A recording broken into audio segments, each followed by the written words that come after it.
لا لا يا لا لا لي يا لا لا يا لا لا لي يا لا لا يا لا لا لي يا لا لا يا لا لا لي يا لا لا يا لا لا لي يا لا لا يا لا لا لي يا لا لا يا لا لا لي يا لا لا يا لا لا لي يا لا لا يا لا لا لي يا لا لا يا لا لا لي يا لا لا يا لا لا لي يا لا لا يا لا لا لي يا لا لا يا لا لا لي يا لا لا يا لا لا لي يا لا لا يا لا لا لي يا لا لا يا لا لا لي يا لا لا يا لا لا لي يا لا لا يا لا لا لي. آپ دیکھ رہے ہیں وصال اردو پر پروگرام بات چیت اور میں ہوں میزبان غلام نبی مدنی.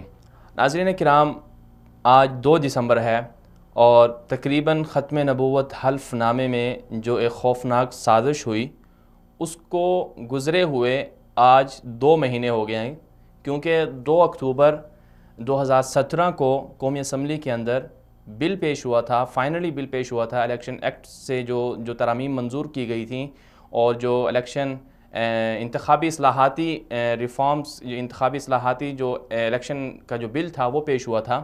تو اس میں یہ معاملہ اٹھا تھا کہ ختم نبوت حلف نامے میں تبدیلی ہوئی ہے اور اس تبدیلی پر جو ہے وہ پہلی مرتبہ شیخ رشید صاحب نے اور دیگر جو اسمبلی ممبران نے انہوں نے آواز اٹھائی تھی.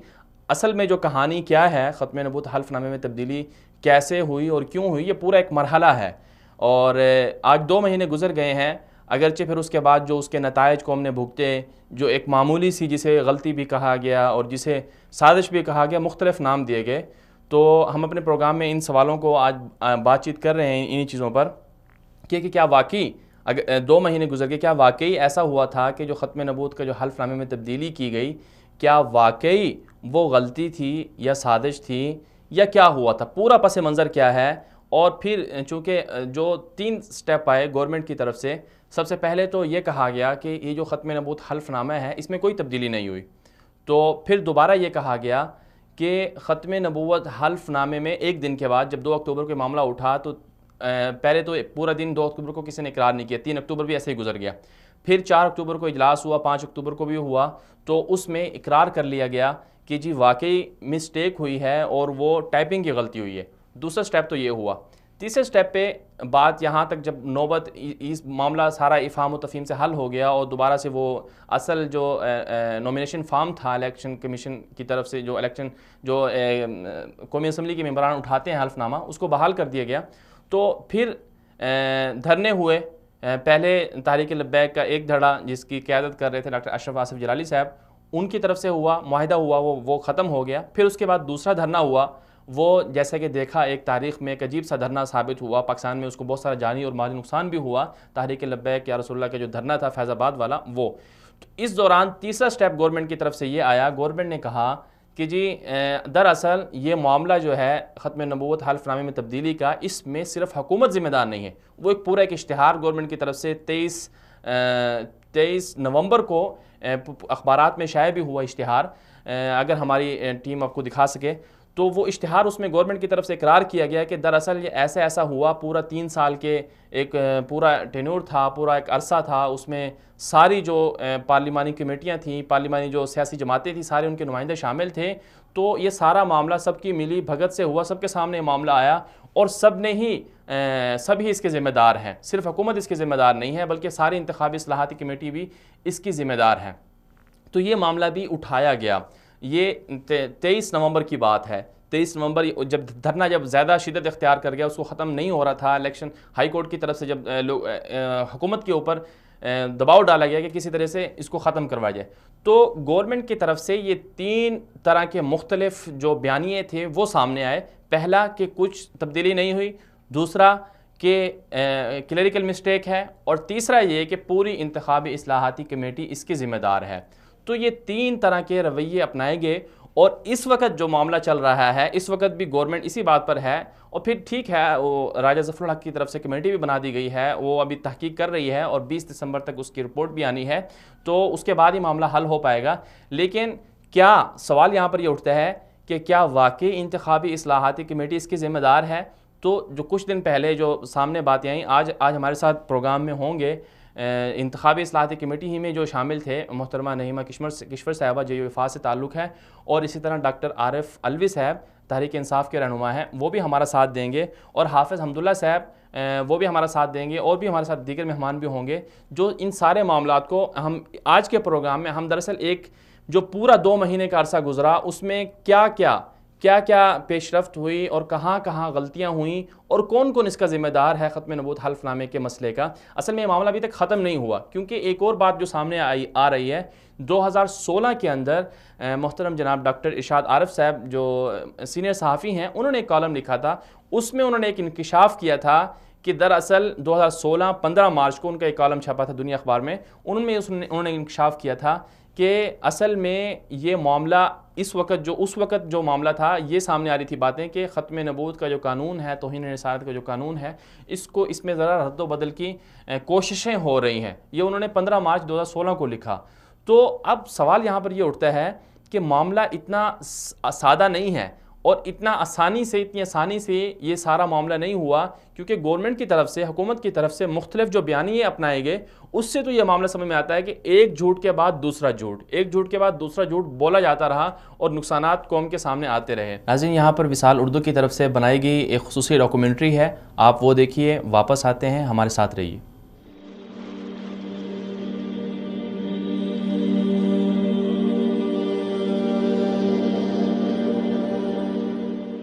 اکتوبر 2017 میں پاکستان میں نئے ہنگامے کا آغاز ہوا. یہ ہنگامہ الیکشن ریفارمز ایکٹ 2017 میں کاغذات نامزدگی میں عقیدے ختم نبوت کے حلف نامے میں تبدیلی کی وجہ سے برپا ہوا. الیکشن ریفارمز ایکٹ 2017 کی پارلیمنٹ سے منظوری کے بعد میڈیا پر خبریں آنا شروع ہوئیں کہ گورنمنٹ نے عقیدے ختم نبوت کے حلف نامے میں خوفناک تبدیلی کا ارتکاب کیا ہے، جس سے قادیانیوں کو پارلیمنٹ تک پہنچنے اور 7 ستمبر 1974 کو قادیانیوں کو دائرہ اسلام سے خارج کیے جانے والے پاکستان کے متفقہ آئین کو غیر مؤثر کرنے میں مدد مل سکتی ہے. ان خبروں کے سامنے آنے کے بعد حکومتی اراکین، بالخصوص الیکشن ریفارمز ایکٹ 2017 کمیٹی کے سربراہ سابق وزیر قانون زاہد حامد نے میڈیا پر آ کر کانوں کو ہاتھ لگا کر استغفر اللہ پڑھتے ہوئے کہا کہ عقیدے ختم نبوت حلف نامے میں تبدیلی کا کوئی سوچ بھی نہیں سکتا. عوام کی جانب سے جب احتجاج بلند ہوا تو حکومت نے اگلے دن پارلیمانی جماعتوں کے رہنماؤں کا اجلاس بلایا، جس میں اسپیکر قومی اسمبلی سردار ایاز صادق کی سربراہی میں حکومت نے عقیدے ختم نبوت حلف نامے میں تبدیلی کا اقرار کرتے ہوئے کہا کہ کلیئریکل غلطی کی وجہ سے ختم نبوت حلف نامے میں تبدیلی ہوئی.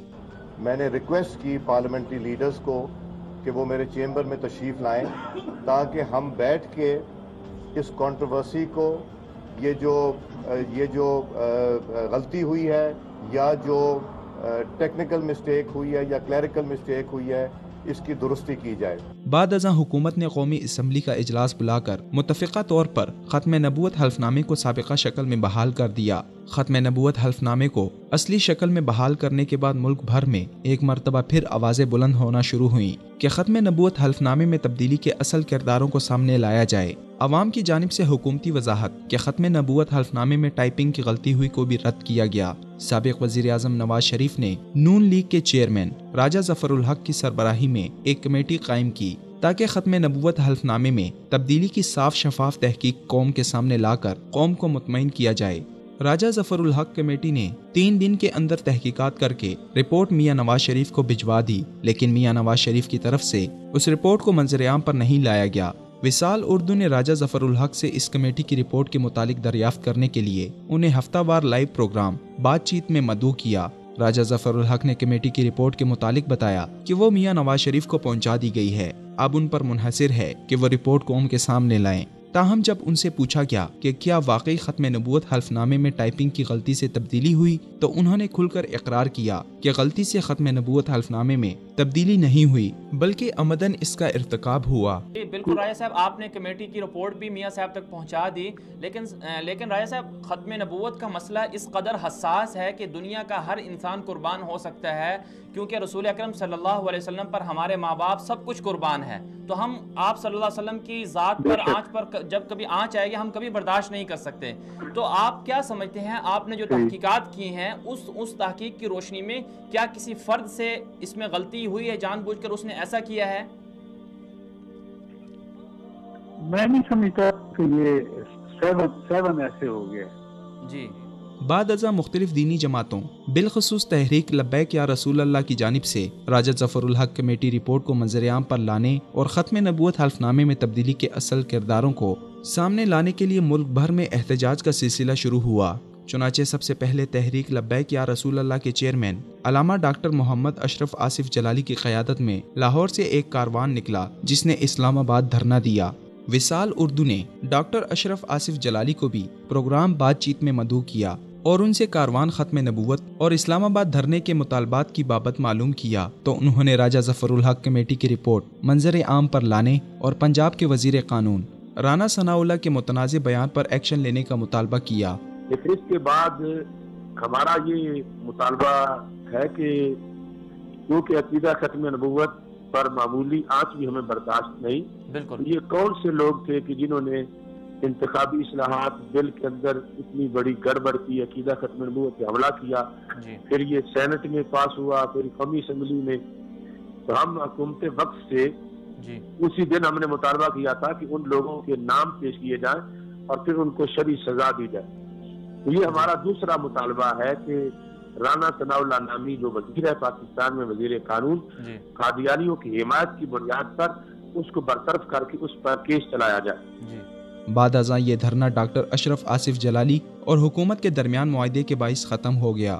ڈاکٹر اشرف آصف جلالی کے بعد لاہور سے علامہ خادم حسین رضوی کی قیادت میں تحریک لبیک یا رسول اللہ کا ایک اور کاروان نکلا جنہوں نے راولپنڈی فیض آباد پر دھرنا دیا۔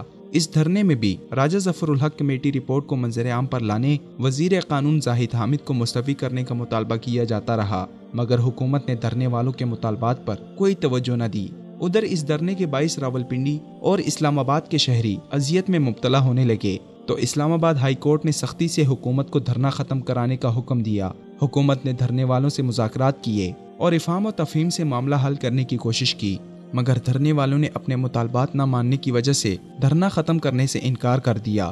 بالآخر حکومت نے 25 نومبر کو دھرنے والوں کے خلاف آپریشن کا آغاز کر دیا، جس کے بعد پورے ملک میں عوام دھرنے والوں کے حق میں سڑکوں پر نکل آئی۔ یوں حکومتی آپریشن اور حکومتی ریٹ کو ناکامی کا سامنا کرنا پڑا اور دھرنے والوں کے مطالبات تسلیم کر کے حکومت نے ایک معاہدے کے تحت دھرنا ختم کروا دیا۔ اس دوران حکومت کی جانب سے عوام کو گمراہ کرنے کے لیے وزارت داخلہ کی جانب سے اخبارات میں اشتہارات شائع کروائے گئے، جن میں ایک مرتبہ پھر جھوٹ بولا گیا کہ ختم نبوت حلف نامے میں تبدیلی کے ذمہ دار انتخابی اصلاحاتی کمیٹی اور اپوزیشن جماعتیں ہیں۔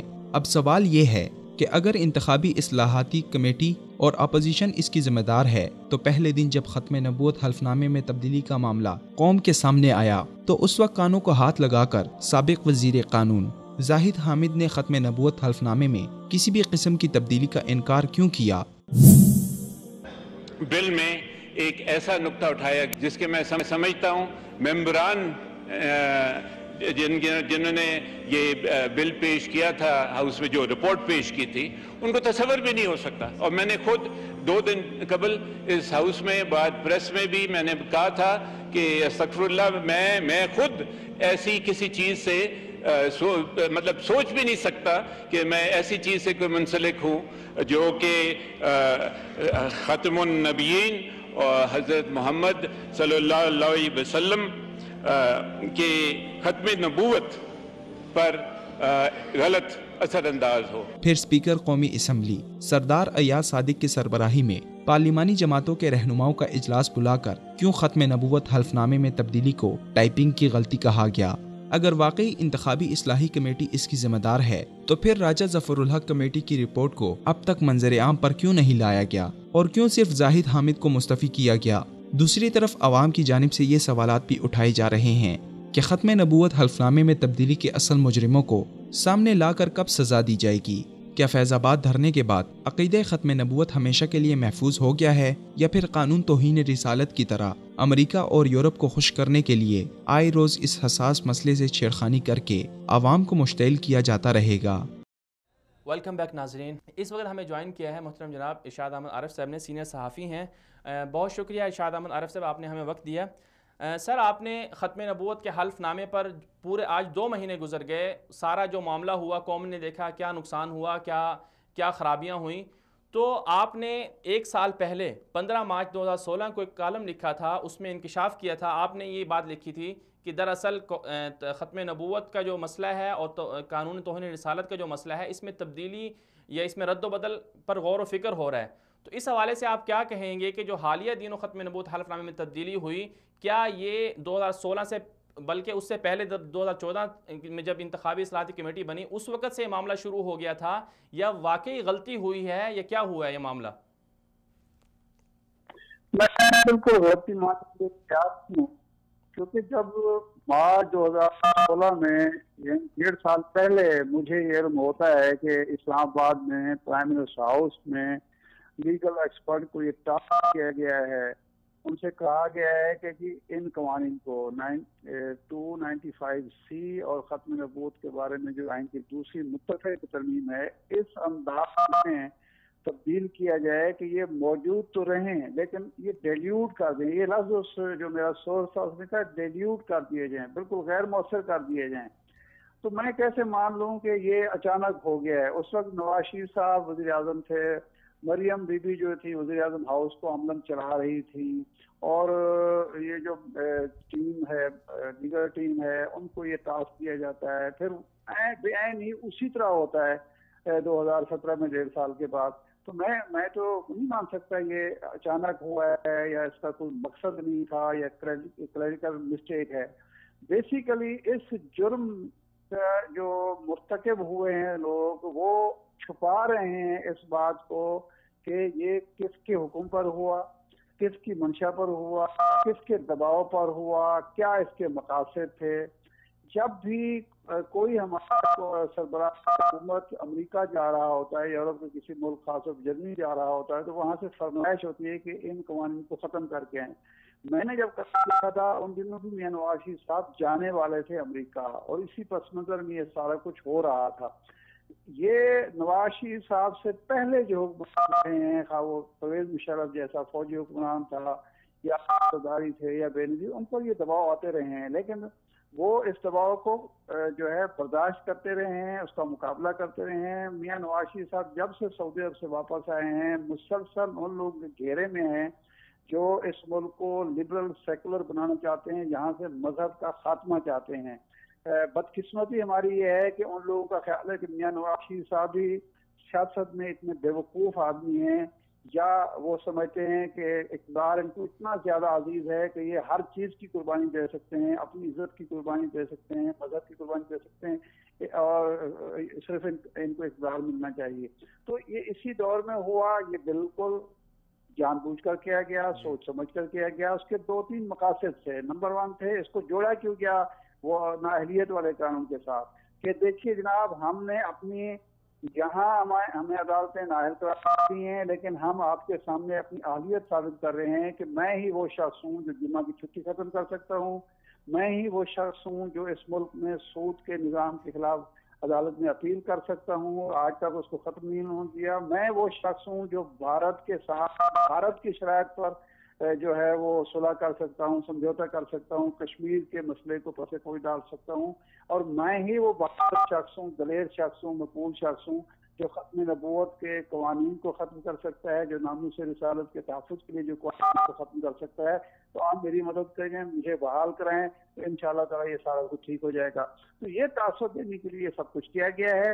اور شاید ایک منشا یہ بھی ہو کہ جب یہ عدالتوں میں جائے گا میری نااہلی کا معاملہ اور وہاں سے یہ سارا قانون جو ہے ترمیمات ختم ہوں گی، تو میں کہہ سکوں گا کہ مجھے اصل میں ایک سزا تو یہ دی گئی کہ فوج اور عدالتیں ملی ہوئے ہیں، اور دوسری سزا اس بنیاد پر بھی ملی کہ میں نے اس ملک کو سیکولر بنانا چاہا، لبرل بنانا چاہا، مذہبی انتہا پسندوں سے جو ہے اس کو پاک کرنا چاہا، اس کی سزا مجھے دے رہی ہیں. یہ یورپ کے سامنے، امریکہ کے سامنے، اسکینڈینیوین کنٹریز کے سامنے، پاکستان میں NGOs کے سامنے، پاکستان میں آسما جہانگیر جیسی جو بیماریاں ہیں، امتیاز عالم جیسی بیماریاں ہیں، ان کے سامنے سرخرو ہونے کی خواہش ہے. ان میں سے کسی کو شرم نہیں آئی کہ اللہ کے حضور کے سامنے قیامت کے، اللہ کے حضور اور رسول اکرم صلی اللہ علیہ وسلم کے سامنے قیامت روز ہم سرخرو